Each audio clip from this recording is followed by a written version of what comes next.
This is my last jar of freeze-dried strawberries from last year. Yep, it's empty. Yours will be too once your kids discover it. Apparently, freeze-dried strawberries and blueberries have a higher bartering value than even candy if you're 7 years old. Freeze-drying berries locks in their nutritional value and their flavor right when they're at the peak of season, and it holds it in there for up to 25 years on your shelf. So it's a great way to go to preserve some berries when they're in season, they're cheap, they're plentiful, and they're absolutely delicious. Let's check it out.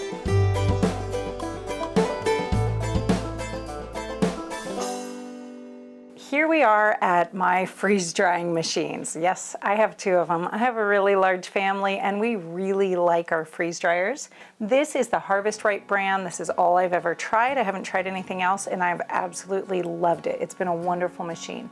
Freeze dryers take your food and they lock in the flavor and nutrition by immediately freezing them, and then under vacuum, they suck out all of the moisture. When you're freeze drying, about 99.5% of the moisture gets removed from your food, which means that it has really locked in that all the nutritional value and the flavor. But another thing I absolutely love about them is the ease of use. You literally push a few buttons and you're freeze drying. You don't have to do a lot of extensive prep. You don't have to do anything like that. The downside to freeze drying, the machines are expensive, they are large, you have to find a place to put them, and they are something else that draws energy in your house. So those are all the downsides, but being that I can keep amazing quality and amazing flavor berries all year long, and up to 25 years if you wanted to store them long term, I just like to use them for the year. I find that it's totally worth it. Another wonderful thing about freeze drying berries is that the berries become rehydratable. You can use them almost like a fresh berry. It's not going to be exactly like a fresh berry by the time you rehydrate them, but it's really close, and it's a whole lot closer than a frozen berry that's been defrosted. So we're going to talk about all of that. Okay, let's go freeze dry some berries. There's a couple of different categories of berries when it comes to freeze drying. One is a berry that has no skin on the outside. That would be like a strawberry. Here's these blackberries, the raspberries. Then you have the category of things that have a skin on it. That would be like these blueberries. Grapes and cherries would also fall into this category. When you're working with things without a skin, it's really, really easy to freeze dry them. You just want to get them into an edible shape. Now these have already been washed and dried. Please go ahead and lay them out and dry your food before you freeze dry it. It'll just speed the whole process along and you won't get the ice crystals built up in there. What you want to do is get your food into relatively bite-sized pieces. Now for something like the raspberries and the blackberries, you kind of are already there. You don't need to do much with it. But you do want to take something like these big, huge, look at the size of these strawberries. These things are really big. And you're going to want to slice them up and lay them out that way.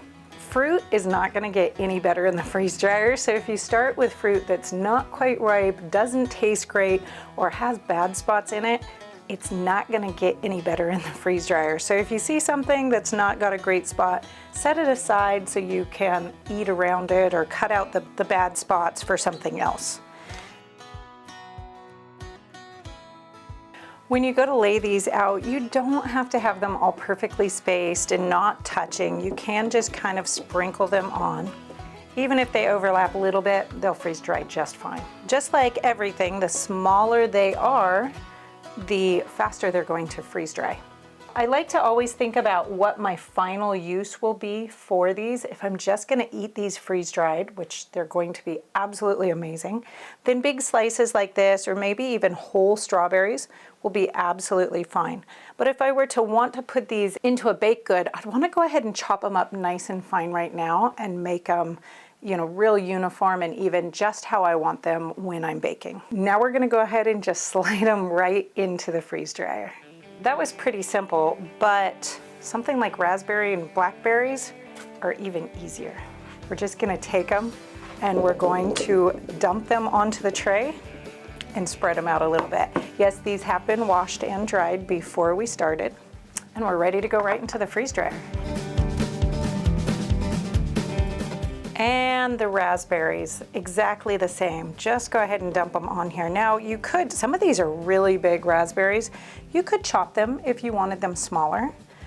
Ooh, these smell so good. And right into the freeze dryer with this one. When it comes to something like blueberries that has its skin on, you have a few different things to consider. While the skin seems rather fragile, it actually locks the moisture inside the blueberries really, really well. I could just dump these right onto the tray and call it good, and just know that I'm probably in for about 72 hours of freeze drying before I get them actually all the way freeze dried, or I can take a few steps to drastically decrease that time. So you have an option right here. You can either slice each berry in half, and yes, I mean each berry, and then lay them out. That certainly works. And the whole point of this is not to get them all perfectly even or sliced perfectly. It's just to break open that skin.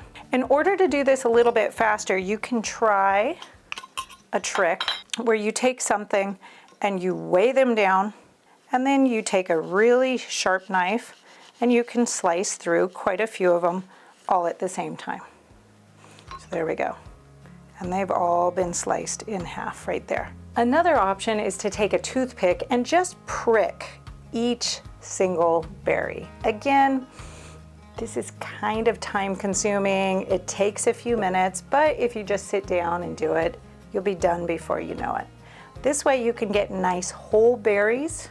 Now, if you have a lot of blueberries that need to get done and you don't want to stand here and poke or chop every single one of them, then probably the fastest way to do it is a quick blanch. So you're going to bring a pot of water up to a boil and dump your blueberries in for about 30 seconds. Only 30 seconds. You're not trying to cook them, you just want to split these skins. And then pull them out and plunge them into cold water. Then let them dry off again before you put them onto your freeze dryer trays. After the blanching process, you'll only notice a few skins have actually been split, but it should weaken them to the point that they are going to split right away in that freeze dryer. Let these dry just a little bit. Make sure there's no dripping water on them. And then you can put them right onto your tray. You can go ahead and slide that right on into the freeze dryer. One of the great things about freeze drying is that when it comes to berries, you can actually freeze dry from frozen. If you don't have access to good fresh fruit, then definitely consider frozen fruit. Now, if you're gonna be starting with frozen fruit, we need to do something to our freeze dryer first. So let's go take a look. Right now, this freeze dryer just has our fresh fruit in it. So we're gonna use this freeze dryer for our frozen fruit. You don't want to mix pre-frozen food with fresh food or non-frozen food, because we need to start this machine by getting it frozen so that when we put the frozen food in, it's already cold. To do that, we just hit the start button and hit pre-frozen. As you can see, it's gonna start cooling all the way down to 0 degrees Celsius so that it stays in a frozen state. It'll let us know when we're ready to put that fruit into the machine. We have about 18 degrees to drop Celsius, so we'll give it a minute to run. While we're waiting that to pre-freeze, I'm gonna show you something else you can do with your fresh berries or your frozen berries, and this is a lot of fun. I have some leftover blueberries here, and I'm gonna dump them right on into my high-powered blender. And then I have all of these great strawberries. Oh, look at all of these. I'm gonna prep these, just dehull them and pop them right in. Now you could do any fruit that you had, but essentially what we're gonna be doing is making a smoothie powder so that you can just add whatever liquid you want and the powder whenever you don't have fruit on hand, and you can have an instant smoothie. I'm gonna add a little bit of yogurt to mine. This is just a good plain yogurt. Freeze drying your smoothie is just as easy as pouring it right onto the tray. And just like the plain, non-frozen fresh fruit, we're just gonna slide this very carefully right on into the freeze dryer. Starting it is super easy. We wanna shut the door all the way down and hit the start button.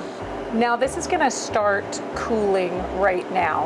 And because we're working with a non-frozen food, that's absolutely okay. Your food can just sit in here during the cooling process, but you are gonna have to come back in about 15 minutes. There's a timer up there for you, and hit the go button and take the next steps. Now that our machine is pre-frozen, we can just literally take our frozen berries and just dump them right on to our trays.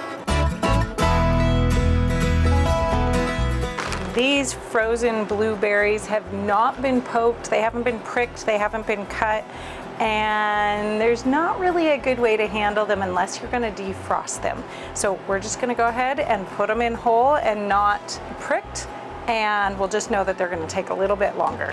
And the same thing here, these strawberries have not been pre-sliced, so they're kind of big. We'll just know, again, they're gonna take a little bit longer than those fresh ones that have been nicely sliced. And then we've also done some cherries. Thankfully for cherries, when they've been pitted, they've been punctured. So that means we're going to have them already taken care of, unlike those blueberries. All right, now all we have to do is slide them into the freeze dryer.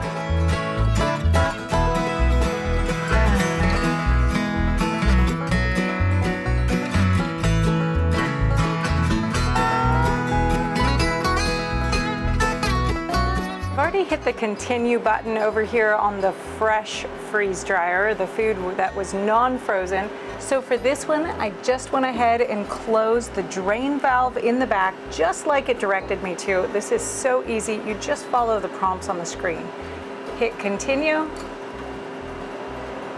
And now this is working away and ready to go for the next probably 24 hours or so. I will just wait until it tells me that the process is complete, and I'll know I'll be ready to move on to the next step. So we'll see you back then. Both of the freeze dryers have been running for about 36 hours. Right now they're both marked as process complete. You can hear they're beeping at me. So I need to test whether or not they are completely dry or if they need more dry time.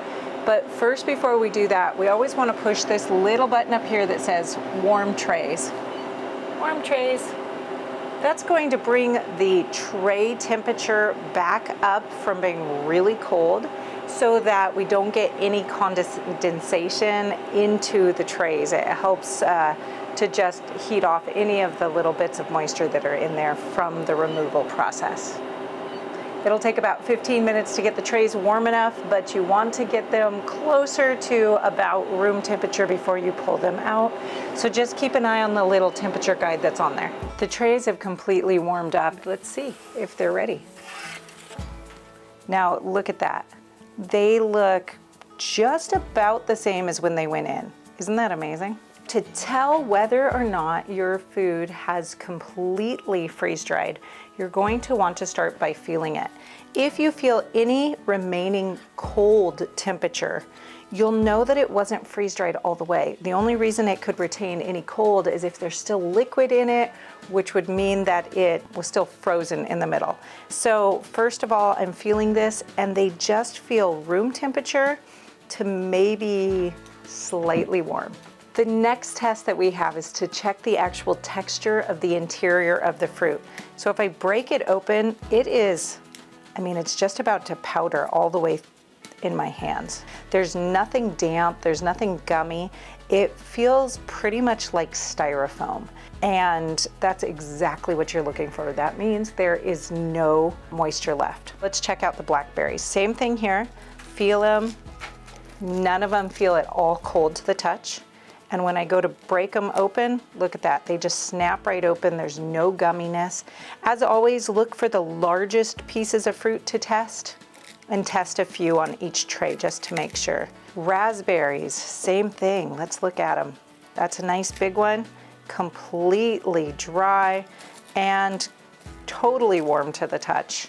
Now let's look at these blueberries. When I go to pop them open, they are completely powdery right on the inside, and they just mash right open. That is perfect.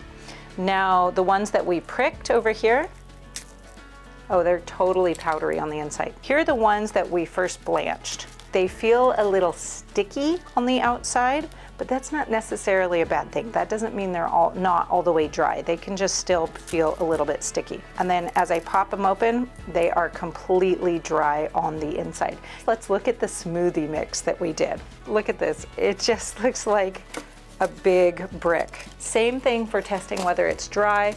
We're just feeling it. And as we open it up, especially in the middle, and break into it, it is completely, absolutely dry all the way through. The fun thing about this is that you can literally powder this right in your fingers.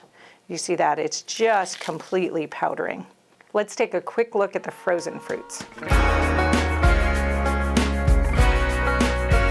We're doing the same test. The cherries are a little sticky, but they're nice and warm to the touch. And when I break them open, same thing, they're totally powdered on the inside. Strawberries, even though these are whole, look at that, he kind of just breaks right open. Ah, but I want you to see that. Right in the very middle, it's very cold in there. When I stick my finger in there, I can feel the cold, and it's absolutely wet. So we know that this tray is going to need some more time. So I'm gonna send this one back to the freeze dryer. Here are the blueberries, and I'm not feeling any cold in there. And when I open them up, look at that, that one just like exploded. That just is completely powdered on the inside. These guys are good to go. Same thing, I can tell just by looking at these that the raspberries are completely dry. And the blackberries are also completely dry. We're gonna start packaging the rest of this fruit. When it comes to sealing your freeze-dried fruit, you have a couple of different options. You can store your freeze-dried fruit in a canning jar. You can store your freeze-dried fruit in a leftover jar from the grocery store as long as it has an airtight seal, or you can use something called Mylar bags. My preference personally is to go ahead and use the canning jars. Now, when you're using the canning jars, you need to, or the Mylar bags, you need to make sure that you're removing as much of the oxygen as possible. And there's two different ways that you can do it. You can either vacuum seal your jars or your Mylar, or you can use an oxygen absorber. So I'm gonna show you how to do that. First of all, we're just gonna go ahead and put our produce right into a jar. So let's vacuum seal the strawberries. You'll need a vacuum sealer like this. This is a nice, just little handheld one. I love this one. We use it constantly. We're always using this. But if you want to use this with a jar, you'll need to get the jar adapter for it. You put a regular canning lid on, pop, and then you stick the little end right down into the top of the jar adapter, and you hit vacuum. And that's just sucking all of the air out of that jar. Okay. When it stops, you pull off the adapter and you have a sealed jar right there. This is ready to go on your shelf, and it's best to keep it out of direct sunlight, but it can sit on your shelf for 20 years and still be great. If you wanted to use an oxygen absorber, all you would do is you would get your oxygen absorbers, and you'd want to make sure you have a good way to store these. Ziploc bags do not work. So you'll want to be ready to vacuum seal them in something else really quickly. But you can just open them up, drop an oxygen absorber in, and then put the lid on with the regular canning band to hold it oxygen or airtight. I don't prefer these. I feel like they're fussy, and I don't like something that I have to buy over and over again. Same thing with the Mylar bags. It's not my preference. It does work, and if you're trying to create a stash of really long-term storage, or maybe you don't have enough jars, then Mylar bags do work, but you will need a sealer, an actual sealer for the Mylar bags. You don't want to depend just on the Ziploc feature on them to make sure that they stay sealed for long-term storage. You want to actually get one of the heat sealers for those. Before we move on to rehydrating our freeze-dried foods, I want to show you how to store this smoothie powder. You can just mash it right up in your hands. If you wanted to, you could stick this into a food processor if you'd rather do that, or if you have a lot of it, and make just a nice fine powder, and then put it right into a jar. Everything else is the same as the regular fruit. Either vacuum seal it or put it into a Mylar bag with an oxygen absorber, or drop an oxygen absorber into your jar. You could also put big chunks into your jar and then use the back end of a wooden spoon to kind of mash it up and turn it into powder that way. If you're doing a lot, that can work really, really efficiently. Like everything else in your household, in your kitchen, on your homestead, make sure you label whatever this is with the title and the date so you know how old it is. Now let's look at these jars for just a second. If you wanted to store this food for 20, 25 years, or really any time longer than about a year, you would want your jars to look more like this than like this. These have a lot of airspace in the top, and as such, even though we've used the vacuum sealer, they're going to have a tendency to lose their seal over time. This, because they're nicely filled, is going to make sure that the seals stay good. There's less air in there, less oxygen. It'll really help to keep these in pristine condition for a much longer time. Okay, now let's look at rehydrating them. Now, of course, with freeze-dried fruit, you can just take it and eat it the way it is. It is amazing, and your kids are gonna love this as a wonderful snack. If you're using these in baked goods, you don't need to rehydrate them first. You can just mix them right into your batter, and they will rehydrate from the batter. You may want to make sure your batter's just a little bit more liquidy. They are absolutely amazing. Add them into muffin mix, pancake mix, your morning oatmeal, anything like that is absolutely phenomenal, and they rehydrate really, really well. But let's say you actually want to rehydrate them and use them. Let's say it's Saturday morning and you wake up in the middle of winter and you just feel like a fresh fruit salad. Easy enough to do. You're just going to take your fruit and toss it into a bowl. We'll throw some blackberries in there, some raspberries, and some sliced strawberries. We'll break them up just a little bit so they're a little closer to bite size. These are big strawberries. For these jars with the remaining fruit in them, I'm going to want to re-vacuum seal them as quickly as I can. The trick to rehydrating any freeze-dried food is to use as little water as possible to get it to the right consistency. You don't want them to be too soupy. So we're just going to pour over a little bit of water. I can actually see some of them rehydrating instantly. I would plan on this process taking about 20 minutes just to be on the safe side, to give yourself enough time. And I'm going to use a spoon and I'm just going to stir it up. While we're waiting for that to rehydrate, let's talk about using the smoothie powder. Now, when you go to make yourself a smoothie, it's really easy. This has already been powdered, so it's really simple. You're going to pour in about as much powder as you want there to be smoothie. Now I'm just going to top that off with about an equal amount of liquid. This is going to rehydrate almost instantly. You can use cold liquid, you could use a milk in this, you could use a fruit juice if you wanted it to be really fruity. I'm just going to put a lid on and give it a good shake. What a great way if you're traveling and you want to still have your morning smoothies. Oh, such a good way to go. And let's look at this smoothie. Now you can adjust how thick this smoothie is just by adding more liquid, but this just, oh, it smells so good. It just smells like berries, blended berries. And remember, it had that yogurt in it, so that has rehydrated right up, so you still have all of your good bacteria in there from the yogurt. Oh, that is great. They're just like summer berries blended up. It tastes so good. You would never know that these were freeze-dried before you had them. Incredibly good, super delicious. Okay, now we can look here, and this is almost all the way rehydrated already. And you can see what this is gonna look like. This has really retained a lot of its shape. It's definitely going to have retained its flavor, and it's gonna make a lovely fruit salad. You guys, you should definitely consider getting a freeze dryer if you don't have one. They're an amazing way to save all sorts of food. And check out this other video right here on something else that you can freeze dry.